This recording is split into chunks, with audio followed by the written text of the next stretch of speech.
Hi guys, welcome back to another Science Sunday.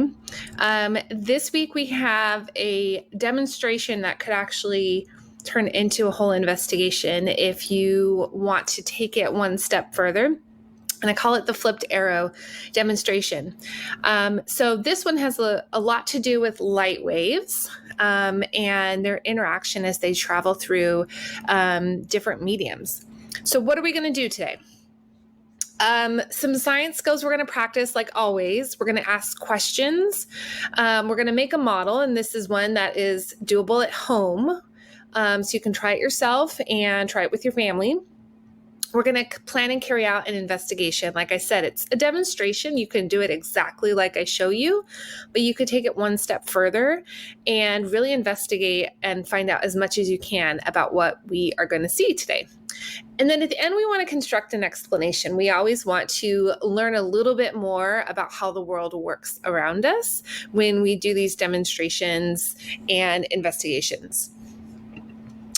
All right, so if you recall, there are a bunch of ways that we connect science, whether it's an earth science class or a biology class or physics class.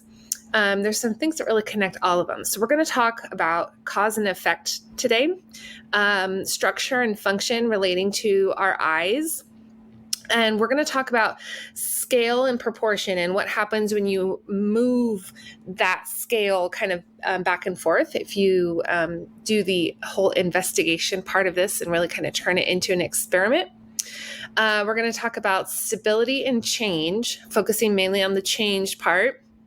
And everything always has to do with energy and matter. So that one's kind of a given. And looking for patterns. We definitely might see some patterns today. All right, so the setup for the model, the demonstration that we're going to see today, we're going to need a cup, a glass cup preferably, about a cup of water, and a piece of paper, and you can either print out or draw a couple of arrows on it.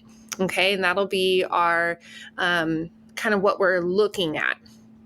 So the way we set this up is we want to look at how light waves are interacting as they travel through different mediums. And what I mean by medium is not like the size medium, but medium in science refers to something that it's made up of. So the air around us is one medium. When things like light waves or sound waves travel through them, they interact one way.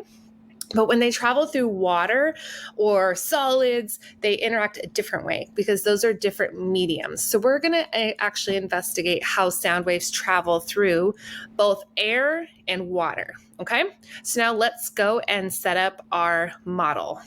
All right, so Drew and Connor are here today to give you their observations as we do our experiment. So what we have is a glass cup here. I've got about a cup of water or so, and I also have a paper behind my cup with two arrows that are facing the same direction. Mm-hmm. Okay, you guys see that setup? Mm-hmm. All right, so what we're going to do is we're going to pour about water about halfway up into our cup, and I want you guys to focus on the arrows behind the cup, okay? But you have to look through the cup to see what's happening, okay? You guys ready? Yeah. So if you see anything, then go ahead and share that with us, or if you have a question of something you're wondering, share that as well, okay? Are you guys ready? Here we go. Here's our magic trick with science.